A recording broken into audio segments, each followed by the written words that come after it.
This is Severin Dardin. Andrew Duncan. Barbara Harris. Paul Sand. Eugene Trubnik. And Dwight MacDonald.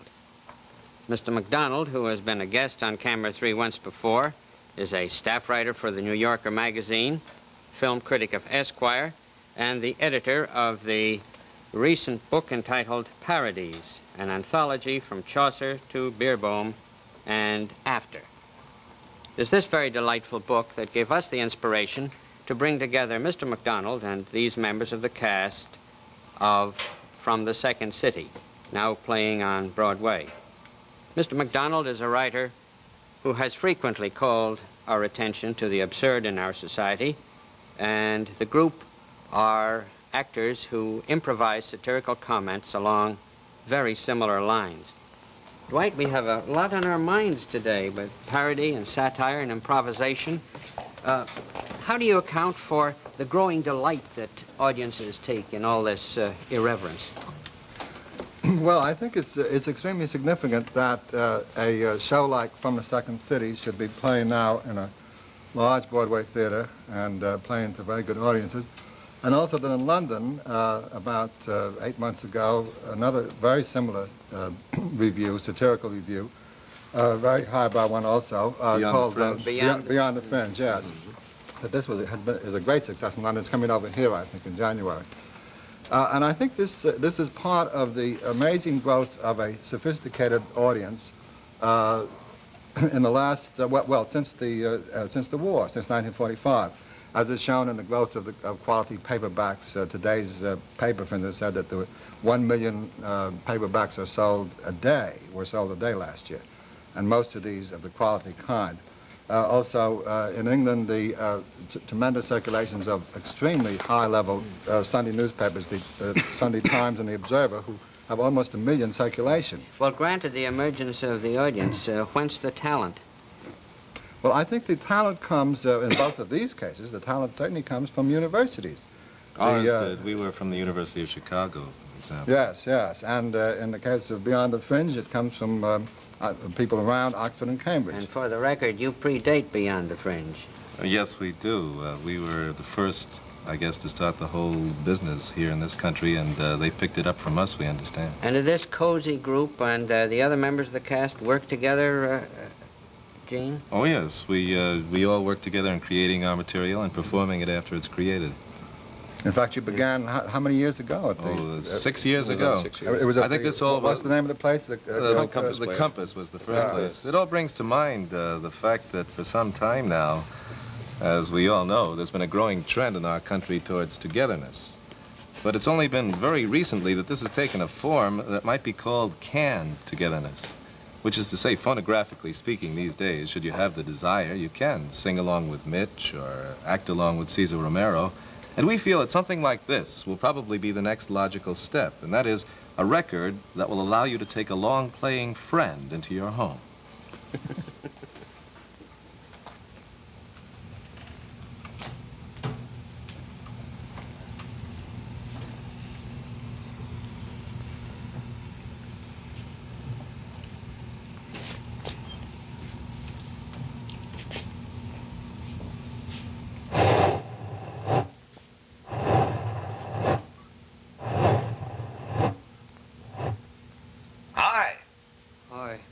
You want to win a friend, huh? Yes. Well, what seems to be the trouble? I don't know what's the matter. Well, we can take care of that. Now, first, you have to show an interest in others. You have to let them know you like them. How are you? I'm okay. How are you? Fine. What's your name? Harry. That's a fine name. What's yours? Frank Watkins. Hello, Mr. Watkins. Call me Frank. Now, where do you work? Downtown. I deliver packages. Hey, that's a fine job, isn't it? No, it's not. I'll bet you really like that job, don't you? I can't stand I'll bet you like to feel responsible and help the other fella out, huh? Yeah, I like that part. You know something, fella? You're really on your way up in that job. Well, actually, it's as far as you can go, you know, because there's... Do you have a girl? No. Yes, you do. No, I don't. Yes, you do. You're not making the most of your opportunities, you know that? Why, there's a girl down at work who has her eye on you, and you don't even know it. Who? What do you do in your spare time? Well, that's a difficult question. Hey, that's a good way to spend your spare time. No, wait a minute. You know what I do? Let's see. I read the papers and what do you do? You know what else you ought to do in your spare time, though? You ought to learn how to amuse and entertain your friends by telling them jokes. No, Like this one. Did you hear about the fellow who met a grasshopper? And he said to the grasshopper, "Hey, grasshopper," he said, "you know there's a drink named after you?" And the grasshopper said, "Really? Irving? Get it?"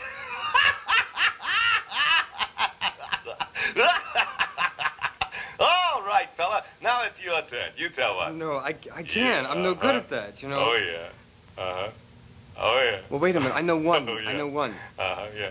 There's these two guys. Yeah. Are on this boat, say. Oh, yeah. And one's the captain. Oh, yeah. No, wait. The other one is the captain. This... Oh, that's a killer, fella. Listen, you remember that one and tell it to your friends, okay? Okay. Say, listen, talking about remembering things. Do you remember the good old days? Do you remember the fun we used to have together? Yeah. Why don't you relax and light up a cigarette and think about those times? Okay, I will. Or wait a minute. Wait a minute. I've got a better idea than that. Listen, why don't we sing one of the old songs we used to sing together? What was one of those songs, huh? An old song, let's see. Oh, yeah. I remember, of course. Heart of my heart. Come on, what do you say? Let's sing it together right now. Well, I never heard of that particular... Heart of my heart. I love that melody. Come on. Heart of my heart. Brings back sweet memories. When we were kids. On the corner of the square. We were rough and ready guys. But oh, how we could harmonize. Have a drink, fella. Yeah, I think I will. Hey, listen, do you remember when we were kids, huh? Oh, yeah. Do you remember the fun we used to have? Yeah, sure. We used to race around town on our bikes and all. Yeah, hey, do you remember? I always used to lose my skate key, and I had to use yours all the... Yeah, I remember her all right. Have another drink. Relax. Sit down. I am. It's nice to feel you can trust someone, isn't it? Yeah. Listen, do you trust me too? You bet I do, buddy boy. That's nice. And listen to me now. Come here. What? Now come closer. I want to tell you something. I'm here. You've just made your first friend. I want to thank you. I appreciate... And there's something else I want you to know, too. Yes. I want you to know that I'm going to be your friend to the end. I want to thank you so much. The end. You don't know... The end.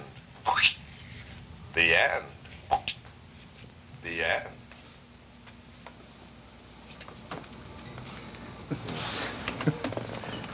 That finishes the talking record, I suppose. Yeah.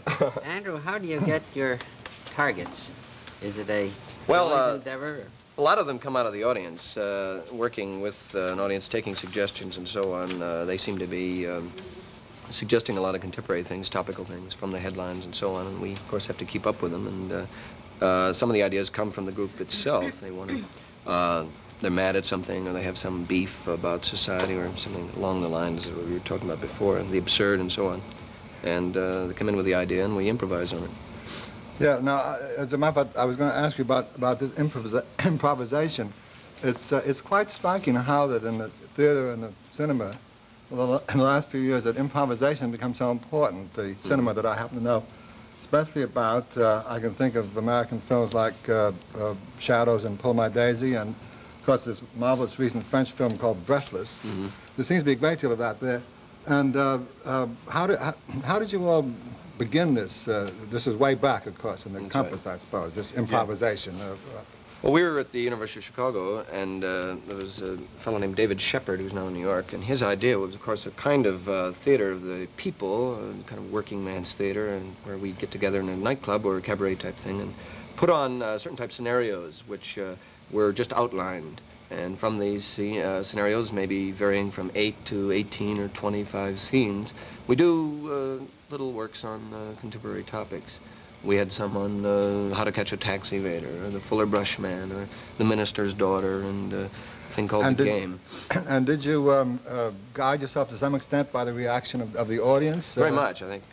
You saw what lines went over, what situations did. It's very hard to do in a rehearsal, of course, to really put this stuff down in any set way. But a lot of it came right from an audience. How do the objects of these treatments react? I think it depends on how deep you penetrate. Well, it's amazing, I think, that there is an acceptance of, from the audience standpoint, of many things, even in the political area, where we're hitting maybe the right, left, and center. Well, it's like Dean Swift, I think it was, who said that in satire is a mirror in which you see everyone but yourself. Our audiences often laugh and say, that's the fellow next door, it's not me. Yes, don't you think that people now really like to be satirized? That if you satirize a politician in Chicago, he probably would invite all his friends and be very proud of it. Strong masochistic trend. we have a show in our theater out there just called Big Deal. And it's Gay's Beggar's Opera, set in Chicago in present day. And some of the politicians that are mentioned in the thing come in to see it and laugh, you know. Andrew, haven't you paid considerable attention to what some historians like to call the art of the cinema?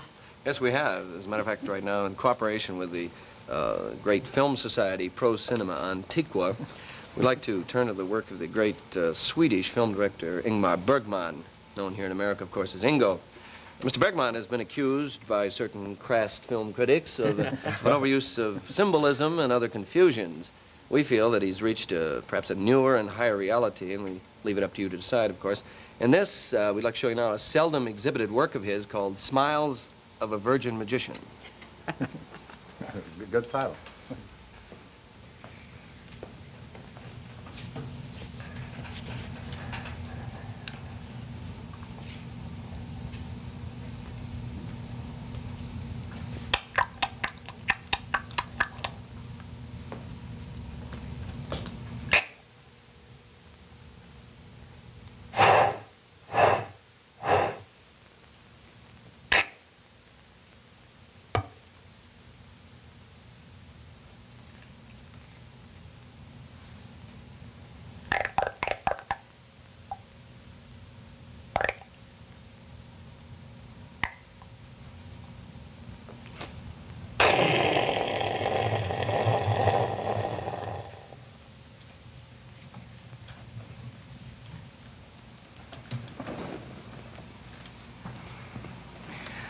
Randan stöjen men fröpjes even en de rijde sjöveset.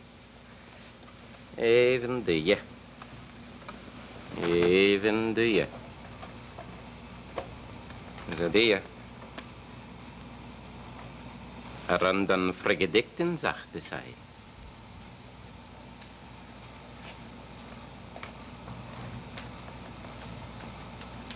Men schultje.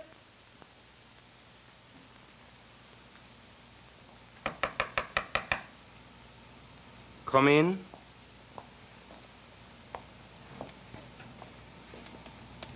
Goddag figur hevi dagamoni dorrepera.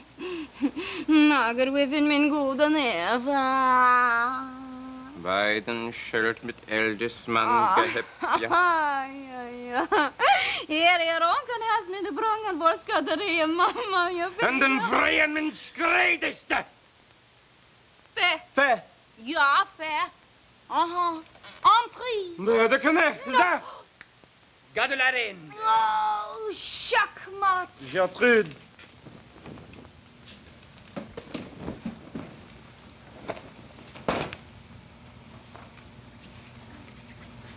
Ska få ha hebere viten, ska vi ha veten det. Ska få hebere vad du med, ska vi ha veten röver, ja. Nee, men schießen an vreptes heden. Met kuttesen vrije. Det är friheten ska. Ska vi hebere vad du, ska vi ha veten vad du ska vara. Nee, met haran van thunderan bandan dunderfuck. Ska vi hebere viten i runt en dans, ska vi ha veten röver dit, ska vi ha veten, ja, ska vi. Ja, skivdesen där, ja. Det är en fröja, ska vi det på vad ska vi. En fröja. På en köpse. På en köpse, ja. En grej. En grej ska vara. På en kött. Royan shut. Ja.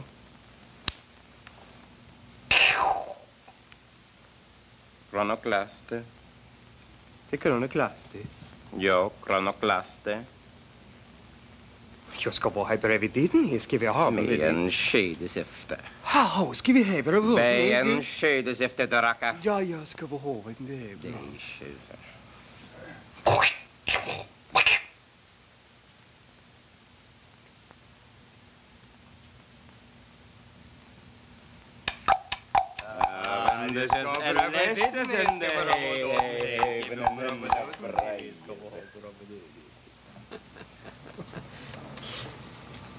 Dwight, you know, we're enjoying this so much that a serious question seems almost out of order, but I have one. What is the difference between parody and satire? Because there is a distinction, isn't there? Oh, yes, of course. There's a great distinction. In fact, in my anthology, I didn't include any satire at all. This, what we've just seen, is parody. Because parody is something that criticizes a work of art by imitating its manner in an exaggerated form. But it's interested in the aesthetics of the work of art. Satire has a much broader aim. It also may imitate the thing, as in that thing before, the phonopal. It imitates it. But its aim is really to bring out its social meaning, you see. Who are the great parodists? After all, you did a tremendous amount of research and collecting everything that's in this wonderful book. What names would hit you? The greatest of all, without any question, I'm sure he will continue to be the greatest, was the late Max Beerbohm, Sir Max Beerbohm.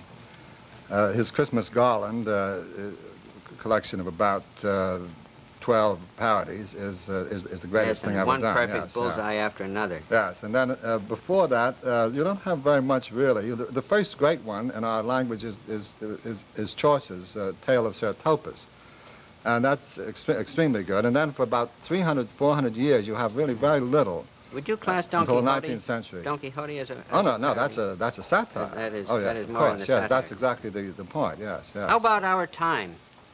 In our time, century. I would say that except for Beerbohm, who was in our century, I would say that the New Yorker has the New Yorker wits, Benchley, Thurber, White, Peter DeVries, and Wolcott Gibbs are by far the best parodies. It all comes from keen observation, but essentially a love of what they're of the subject, in a way. Yes, I think you have to. I think you have to have some feeling for it. I don't think they could have parodied so well this Bergman film if they hadn't had a sneaking admiration for Bergman. Well, what is the state of... more than I have, really. What is the state of... Well, you know, you're a film critic. Well... What is the state of parody right now in the 1960s as you look around? Well, I don't think it's very good. And I think that one of the reasons is because it's very hard to parody or even to satirize situations which are so almost insane in themselves. I mean, for instance, this whole terrible business in the Congo for the last year and a half. I don't see what you could do with that in a either parody or satiric way. If the original is too extreme, too fantastic, then how can you parody it? It's true that that life out parodies parody itself. I think that's the difficulty. Yeah. Of course, this may all be wrong because we do have these two shows now that do quite well in satire and parody. Well, you think that that improvisation is... You make the remark in your book that parody is the most short-lived of all our literary forms.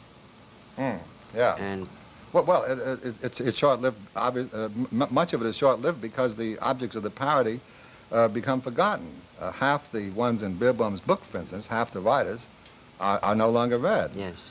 Well, you know, in the early days of Camera 3, we were, when we had just 2 ladders and 3 stools, we were once given a gentle but very thorough working over by a certain E.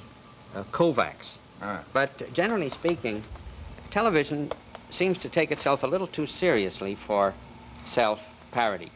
But as Gene Trubnik said, in quoting Swift, satire is a glass wherein the beholder sees everyone's faults but his own. But here, from the second city, casts a rather sardonic eye on certain aspects of educational television.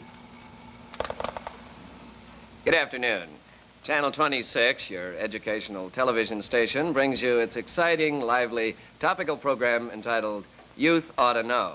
This afternoon, we're very honored to have with us a very lovely young lady. She's here in our studio. Oh, she's coming in now. Certainly wonderful to have you here. Come in and sit down. Thank you. Certainly nice. What is your name, please? Ann Thrope. Miss Ann Thrope? Yeah. Uh-huh. And you work here in New York, Miss Thrope? No, actually, I'm here vacationing. Mm-hmm. I'm really trying to whip out my MA. I'm a psychology major from Bryn Mawr College. Well, it's certainly interesting. Miss Thrope, being a psychologist, I'm sure you're interested in problems. Well, yeah, problems excite me a whole lot. Swell. We were kicking around a question earlier on the program about the comparative economies of the Soviet Union and the United States. Now, let me ask you, do you think that in a time of peaceful coexistence, that the Russians would beat us in an economic race? Well, that's quite a question. It certainly is. Rephrase it, will you, please? Well, yes, I might put it this way. Let's say that in a time when there isn't danger of a war, if we take the two economies of Russia and the United States and compare them, do you think that the Russians would outproduce us? Oh, I see. Yes. Oh, well, here's my feeling on this subject. Wonderful. I feel that whether you're an American or whether you're Russian, it doesn't matter who you are or where you come from. No, it doesn't. Because really. I believe that basically we're all very, very similar. Similar? Yeah. It's interesting. And by that I mean to say we're all equally tense and neurotic. Tense and neurotic. How about that? Now, the Russians, for one thing, are sadly lacking in the area of mental health. Oh, I didn't know that. Well, yeah, they have very few mental patients there. No, I see. Yes, that would seem to hold. We Americans, on the other hand, have very straightforward, simple, well, I might even go so far as to say quite outgoing nervous breakdown. It's interesting you mention that. I understand that 1 out of 10 Americans has this kind of breakdown. Yeah, good point. Actually, we've all read that on our buses, of course. Oh, yes, the signs on the buses. Yeah. I've seen those, yeah. Whereas, now, the Russians sublimate their potential nervous breakdown. Do they? Yeah, and they channel this energy into areas, well, for example, like the sciences. Sciences. Invention, chess playing, Chess sports, sport. ballet, things like that. Mm-hmm. And it's awfully sneaky. Sneaky, it certainly is. Well, they may very well be ahead of us in these areas, but we're way out front in mental health. Well, thank you very much, Miss Thrope. Certainly wonderful having you here, and come back sometime and talk about the same subject. It's certainly nice to have you here. Certainly, we're honored this afternoon also to have a gentleman, a very distinguished man. He's here. Oh, hello there, sir. Come right in. Come right in. We've been waiting for you. Come here and sit down and introduce yourself. I've forgotten your name. I'm sorry. My name is Percy Fig. You say pig or fig? Fig. I thought so. Tell me, Mr. Fig, what do you do for a living, sir? I'm a bird veterinarian. A bird veterinarian? Yeah. We don't get many on this program. That's the way it goes. Uh-huh. Tell me, Mr. Fig, you work here in New York, do you? Yes, I do. You work for the Bronx Zoo, I suppose. No, I work on my own and I treat sick birds. Sick birds? Yeah. Well, that's certainly interesting. They keeping you busy these days? Oh, yeah, there are a lot of sick birds in New York. You know, the indoor bird population of New York has just rocketed up in the past 8.5 years. Is that a fact? And a lot of rich people have birds, and now a lot of poor people have birds, too. Interesting. And I always try to treat the poor people's birds for a little bit less money, because it's my feeling that everybody's bird deserves a little attention. Well, it's certainly commendable, Doctor. In other words, you Thank practice you. a kind of socialized bird medicine. Is that the idea? Yeah, like that. Uh-huh. You know, what most people don't realize is that birds get a lot of the same sicknesses that people do. Is that a fact? I didn't know that. Yeah, they get sore throat, That's terrible. upset tummy, Oh, dear. Ainhum. Ain't home, Doctor? What is ain't home? I'm sorry. Ainhum is a disease where the small toe drops off. Oh, dear. It's not very important in man, but it's very important to birds because they only have 3. Oh, yes, I see. But as you must probably know, they have 1 toe in the back. Oh, yes, I knew that. And man doesn't have any toes in the back. Yes, I know that.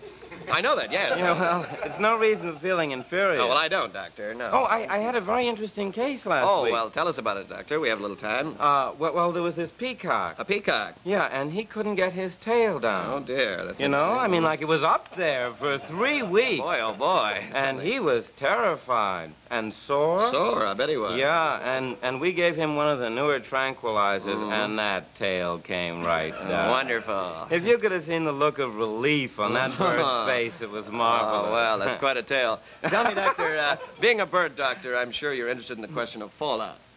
Do you think that there'll be any mutations or structural changes in man due to radioactive fallout? Well, I think that anyone who is afraid of any changes or mutations that might take place in the human race due to radioactive fallout is an ass.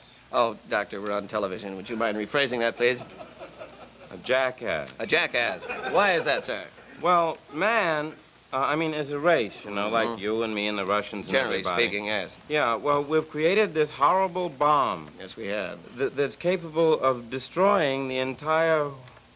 World, Doctor? World, Yeah. And, is it not monstrous? Yes. Is it not strange? What a piece of work is man to take this goodly frame of the earth and turn it into a sterile promontory and make us food for... Food for worms, Percy?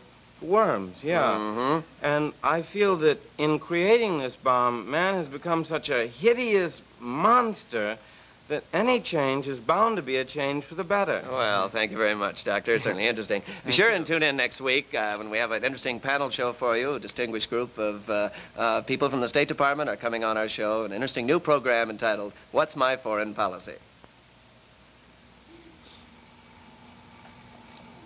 I'm afraid I can't reach over to hold Dwight MacDonald in his seat if he decides to take off. Who knows, really? Do we live in the beginning of an age in which reality will become too absurd to encourage satire, or perhaps are we rather a generation whose naivete will be legendary to posterity, if that is, our excesses permit us a future? I'd like to thank Dwight MacDonald for returning to Camera 3. Dwight MacDonald of the New Yorker, of Esquire, and editor of this marvelous anthology Parodies, and the members of the cast from the Second City, now drawing happy audiences at the Royale. Next week on Camera 3, we are going to bring you a study of the Middle Ages, but it's going to be in contemporary idiom. Until next week, then, this is Jim McAndrew. Goodbye again for Camera 3.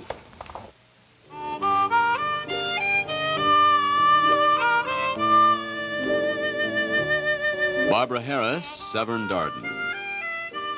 Andrew Duncan, Paul Sand, and Eugene Trubnik are currently appearing on Broadway in From the Second City.